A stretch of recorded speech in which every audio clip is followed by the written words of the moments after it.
Bonjour à tous, j'étais en matinale de France Info TV, vous me direz ce que vous en pensez en commentaire. Ben non, je suis pas d'accord pour que on chasse Renault, Leroy Merlin, Auchan de Russie, qu'on accable ces entreprises, leurs travailleurs, les ouvriers, les ingénieurs, les salariés français aussi.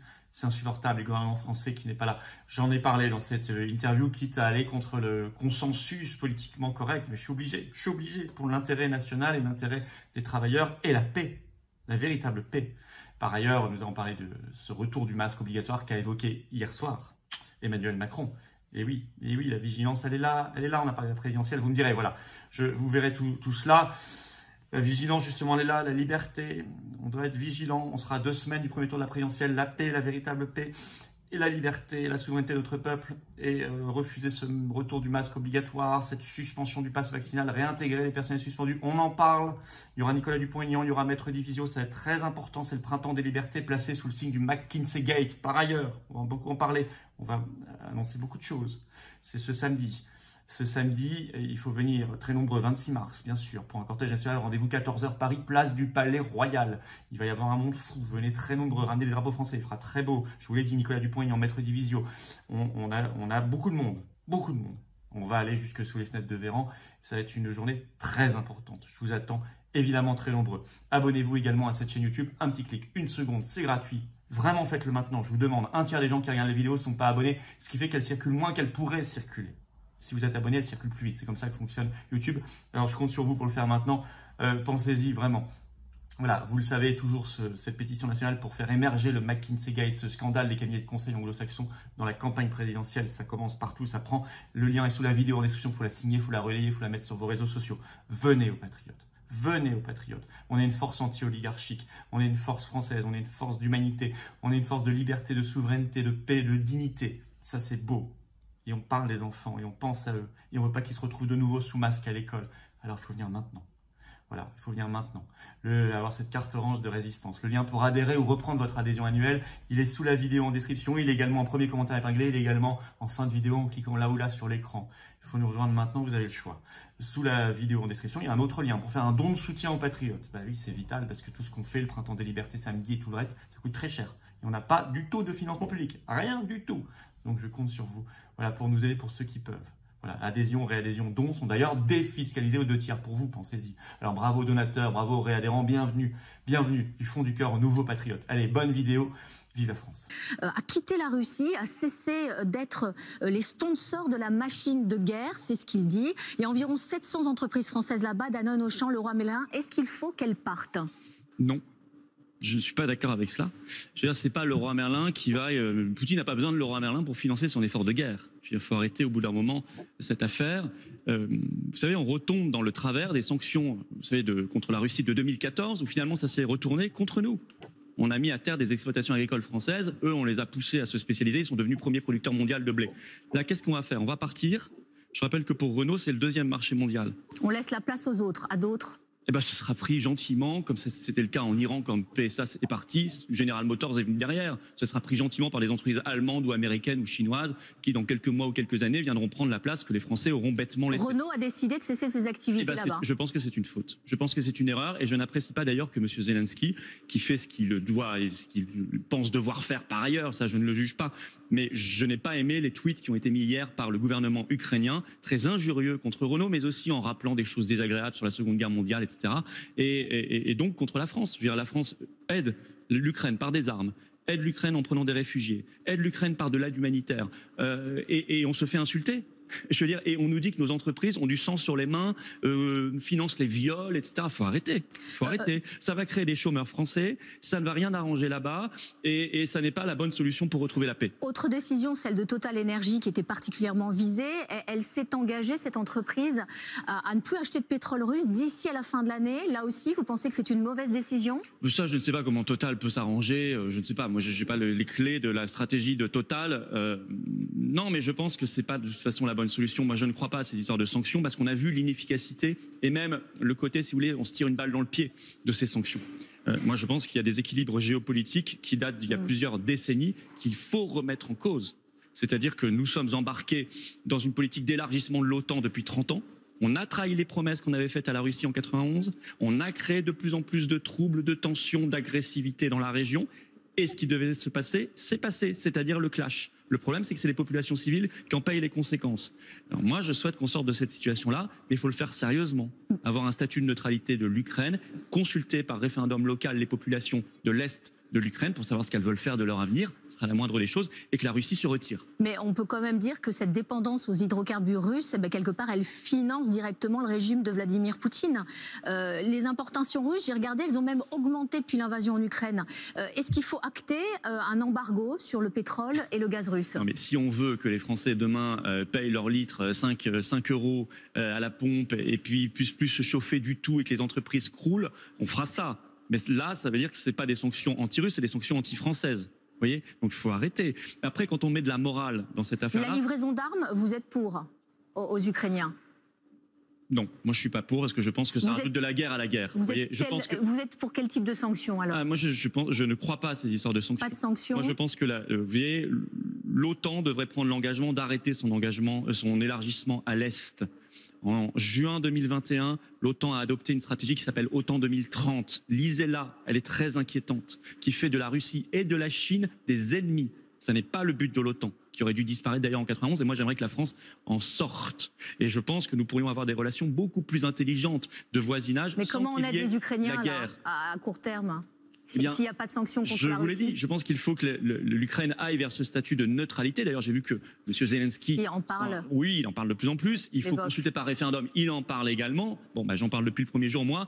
Et je pense qu'il faut absolument trouver une solution parce que l'Ukraine, c'est un pays compliqué. Il ne faut pas croire que l'Ukraine, c'est un pays homogène. Ça n'est pas un pays homogène. On le sait très bien. C'est un pays d'ailleurs qui a très peu existé dans l'histoire comme force indépendante. Après, sur les histoires de morale, vous savez, il y a la Coupe du Monde, là, en novembre, au Qatar.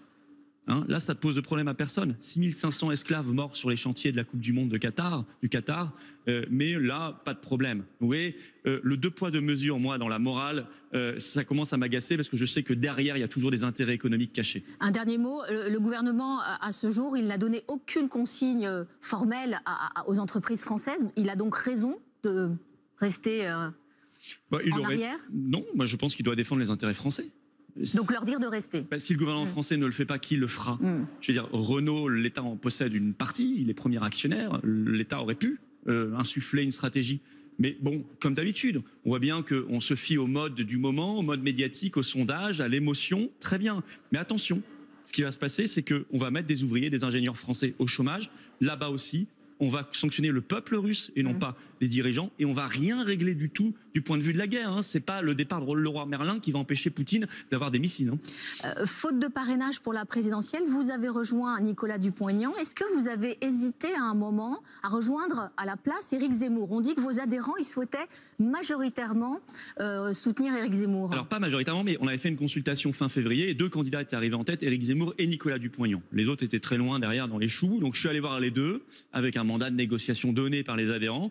Et Nicolas Dupont-Aignan, lui, a pu remplir les conditions entre guillemets, c'est-à-dire qu'on s'est bien entendu et on a pu enrichir son programme présidentiel. Je suis très heureux de le soutenir dans cette élection présidentielle parce qu'il est, si vous voulez, le candidat des libertés. J'ai vu qu'hier Macron évoquait le retour possible du masque obligatoire, c'est-à-dire folie totale, y compris pour les gamins à l'école. C'est-à-dire qu'on va jamais sortir de ce cycle infernal.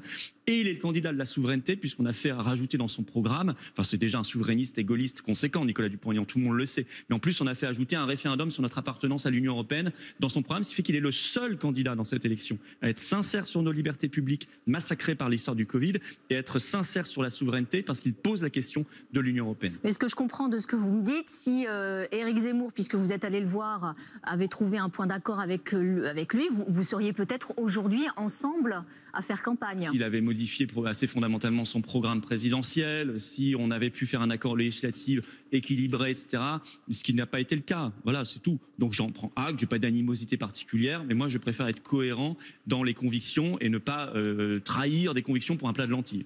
Éric Zemmour, il souhaite créer un ministère de la remigration. L'objectif pour lui, c'est d'expulser 1 million d'étrangers, soit clandestins, soit délinquants, sur un quinquennat.